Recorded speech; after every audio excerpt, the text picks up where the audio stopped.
자, 오늘 아침의 말씀은 이제 주님께서 어제 이제 천국에 들어갈 자가 누구인지에 대해서 말씀하셨잖아요. 어린아이도 말씀하셨고, 부자가 이 천국에 들어가는 거는 오히려 낙타가 바늘 귀에 들어가는 게 훨씬 쉽겠다. 그런데 그 오해하시지 말라고 제가 말씀을 드렸습니다. 부자가 왜 천국에 못 갑니까? 부자도 하나님께서 사랑하시는 귀한 영혼입니다. 그런데 이 부자들에게 있어서 한 가지 이제 이 간과가 되는, 일반적으로 간과가 되는 것이 이 모든 건 내가 노력해서 이룬 것이다라는 생각을 할 수가 있다는 것이죠. 그거를 주님께서 경계하신 것입니다. 그는 부자나 그렇지 않은 분이나 모든 것은 다 하나님이 주신 것이고 하나님이 주인이신데 그거를 인정하지 않게 될 때에는 거기에 반드시 책임이 따른다고 하는 말씀이 되겠습니다. 자, 오늘 말씀은 정말 이제 주님께서 진지하게 심각하게 말씀을 하신 거예요. 뭐라고 하시냐면은 예수님께서 12제자를 데리고 이제 말씀하시는 거예요. 12제자를 딱 데리고 말씀하시는데, 자, 우리가 이제 예루살렘 올라가거든. 그런데 지금까지 선지자들을 통해서 기록된 글들이 있잖아. 이게 이제 나에게 임할 거야. 인자에게 임할 거야. 바로 인자가 이방인들에게 넘겨져서 희롱을 당하고 능욕을 당하고 채찍을 맞고 침뱉음을 당하고 정말 채찍질을 너무 심하게 해서 그를 죽일 것이지만 그는 사흘 만에 다시 살아날 거야. 이렇게 얘기를 한 거예요.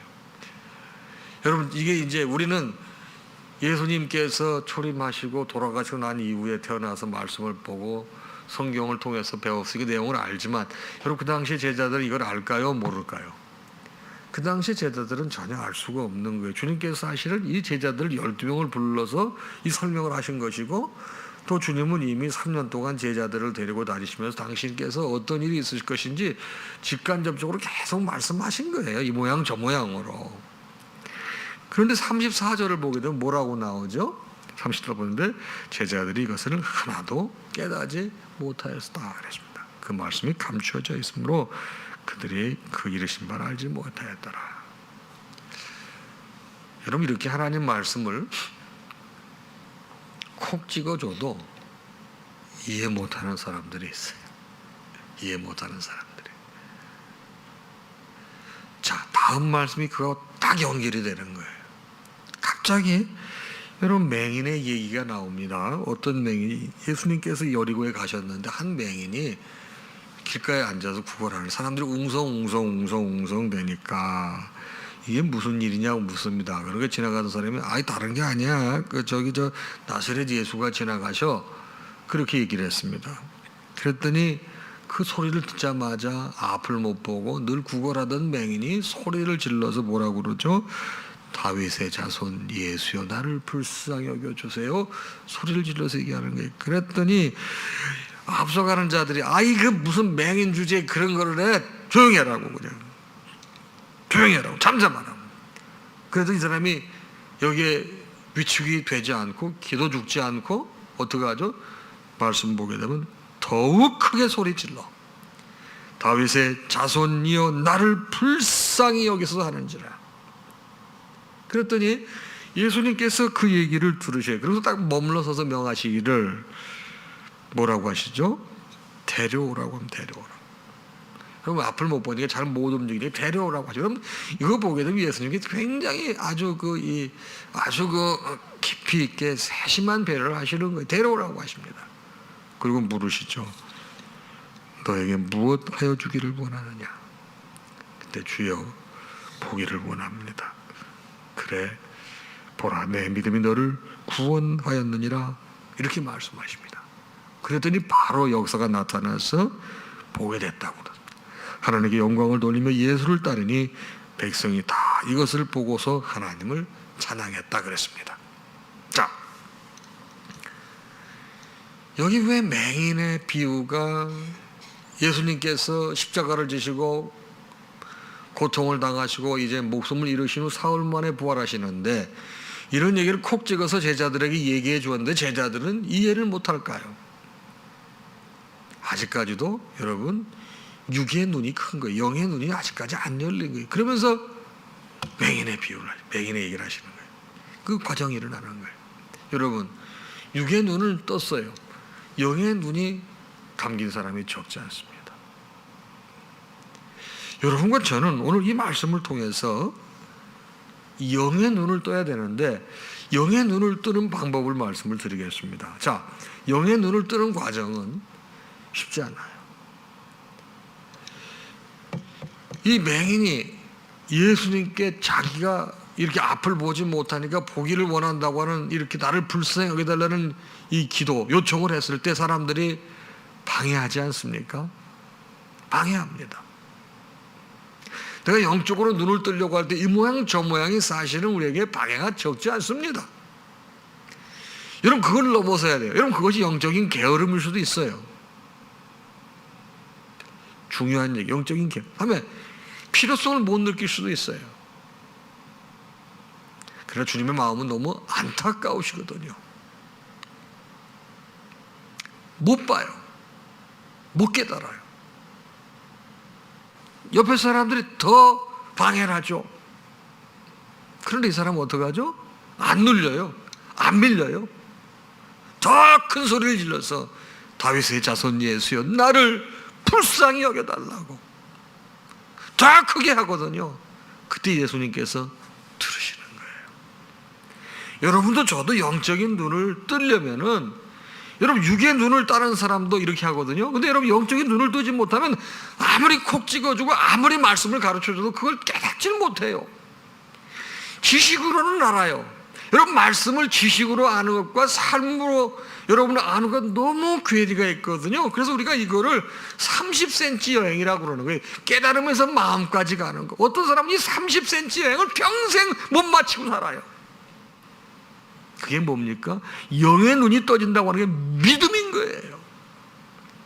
우리 주님 예수 그리스도께서 바로 나를 사랑하셔서 나를 구원시켜 주시고 이거로 끝내지 않고 내가 주님 품에 갔을 때 영원히 주님과 함께 거한다고 하는 이 땅의 삶이 다가 아니고 내가 가야 할 곳은 따로 있다고 생각하는 것, 믿는 것, 이게 여러분 영안이 떠지는 거예요. 여러분 그 렌즈를 가지고 세상을 보시기 바랍니다. 여러분 내가 사는 곳이 여기가 다가 아니고 나는 주님 계시는 그곳 가는 거예요. 주님 부르실 때 거기가 바로 천국인데 바로 오직 예수, 오직 예배, 오직 천국 신앙을 제가 강조하는데 이 천국의 신앙이 렌즈가 열리고 이게 영안이 열리는 거예요. 자, 그 렌즈를 가지고 한번 보십시다. 자, 우리가 이렇게 이 땅에서 고생하고 힘들고 어려워요. 이 땅에 사는 게 모든 것을 전부 다라고 하면은 정말 소망이 없고 구원의 여망이 없을 것 같아요. 그런데 여러분 우리는 여긴 잠시 있다가는 순례자의 길인 거예요. 내가 갈 곳이 따로 있어요. 여러분 여기에 대해서 일희일비 하겠습니까? 안 하겠습니까? 사람 살아가는 육신의 몸을 입고 있기에 어느 정도 영향은 줄 수 있지만 여러분 흔들리죠. 흔들리다 좀 뿌리채는 안 뽑히는 거예요. 여러분 그게 영안이 열리는 것입니다. 인간관계도 마찬가지입니다. 경제적인 문제도 마찬가지입니다. 건강의 문제도 마찬가지입니다. 모든 게 다 영안이 열리게 되면 여러분 새롭게 보이기 시작하는 거예요. 여러분 예수님의 제자들이 언제 영안이 열리죠? 예수님께서 십자가에 못 박혀 돌아가시고 사흘 만에 부활하셔요. 예수님께서 삶으로 가르치셨거든요. 평상시에 삶으로 가르치죠. 여러분 이 동물의 세계를 가만히 보세요.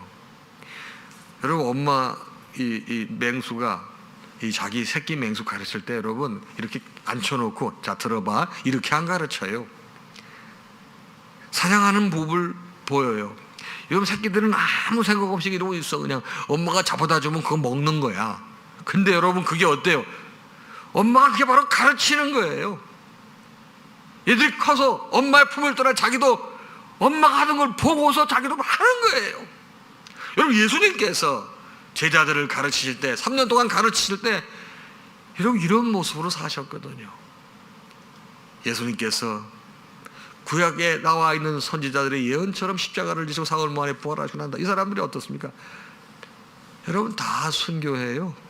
예수님 12제자가 그 주님께 배운 그 말씀을 지키기 위해서 가르치게 순교합니다. 여러분 야고보 사도는 제일 먼저 순교했어요. 순교하지 않고 술을 다 한 사람이 누구죠? 여러분, 요한계시록에서 사도 요한 한 사람이 다 순교했어요. 베드로는 여러분 전설이었거든 거꾸로 매달려서 순교했다고 그랬습니다. 무엇이 그렇게 만듭니까? 여러분, 영안이 열리니까 여러분 이게 다가 아니거든요. 여기까지 봐도 2차원, 3차원의 세계, 4차원의 세계가 있다는 깨달아지는 것입니다. 여러분과 제가 신앙생활의 가장 핵심이라는 게, 그래 제가 오직 예수, 오직 예배, 오직 천국을 그렇게 강조하는 거예요. 그럼 여러분, 예배가 뭡니까? 예배가 왜 제가 오직 예수, 오직 예배, 오직 천국을 강조하죠? 여러분, 사실 지금 우리 비대면 예배를 드리고 있는지 3주를 넘었었어요. 어제 이제 정부에서 또 4월 6일 날 개학하겠다고 연기했기 때문에 여러분, 교회도 연기할 수밖에 없어요. 왜? 여러분, 지금 이 어려운 상황에 여러분 다 하나 돼서 동조하고 이걸 빨리 퇴치해야 되거든요. 여러분, 교회가 겪는 이 어려움, 교회뿐입니까? 어마어마한 모든 세계가 다 어렵습니다. 여러분, 그래도 우리가 생각해야 될 게 뭐예요? 이게 다가 아니라는 거예요. 이게 다가 아니라는 거예요. 자, 예배가 뭡니까? 예배는요, 주님을 만나는 시간이에요. 예배는 주님께서 친히 만드신 거예요. 이 예배를 통해서 주님을 만나고 경험하는 것입니다. 그래서 여러분, 기독교에서는 이 예배를 목숨보다 소중히 여기고, 그래서 여러분, 전쟁터에다고 예배를 드리자, 예배를 쉰 적이 없는데 어떻게 코로나 때문에 예배를, 여러분, 보수적인 교단의 많은 목회자들과 신학자들이 가슴 아파 고통스러워하는 게 이 부분이에요. 저 역시 그런 부분을 생각하면 너무 가슴이 아픈 거예요. 근데 여러분, 신앙의 자유와 여러분 집회의 자유는 생각을 좀 따로 해야 돼요. 여러분, 만약에 감염이 되게 되면 예배를 못 드려요. 건강을 잃어요. 그러나 영안이 열리게 되면 이런 것도 통전적으로 볼 수 있는 여러분 문이 열려요. 예배를 통해서 여러분 주님을 만나는 거예요. 여러분, 천국에 대한 확신이 생기는 거예요. 여러분, 거기에 신앙의 비밀이 있는 것입니다. 여러분, 옛날 우리 부모 세대, 우리 할머니 할아버지 세대는 여러분 그렇게 종말론적 천국 신앙이 건강하셨어요. 여러분, 이성봉 목사님, 여러분 예수 천당 아니 예수 천당. 여러분, 그렇게 해서 얼마나 많은 사람들이 주님 앞으로 돌아왔습니까? 여러분, 저는 영안이 열리시길 바랍니다. 여러분, 영안이 열려야 여러분 모든 것을 신앙적으로 볼 수 있어요. 그리고 거기에 착심하지 않아요. 흔들리지 않아요.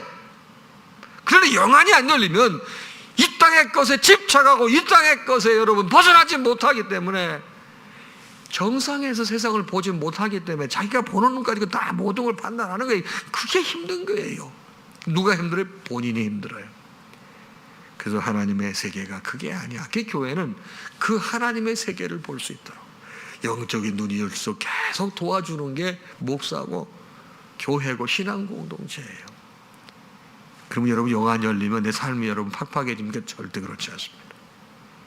영안이 열리면요, 그동안 여러분들이 기도하셨던 것들, 기도의 제목들, 문제점들 다 풀립니다. 더 많은 은혜를 누리고 살 수 있습니다. 이것이 기독교의 비밀이고 하나님의 축복이에요. 여러분, 우리 신앙생활 하면서 영안이 꼭 열리셔서 정말 구원 백성으로서 이 땅에서 이런 많이 누리시고 축복의 자녀들이 되시길 주님의 이름으로 축복합니다. 찬양하겠습니다.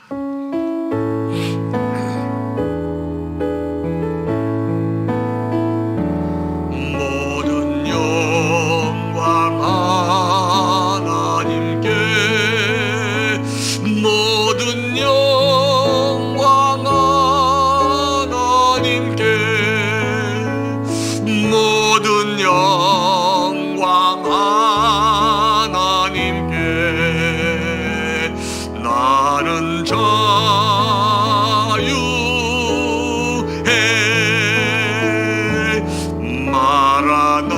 마라나타 주 오신다. 마라나타 주 오신다. 마라나타 주 오신다. 나는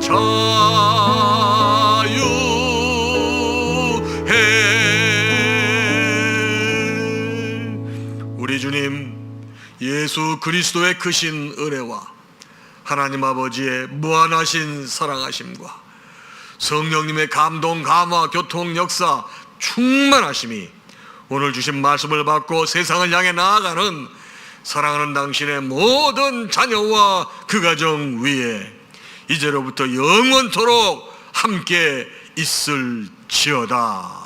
아멘.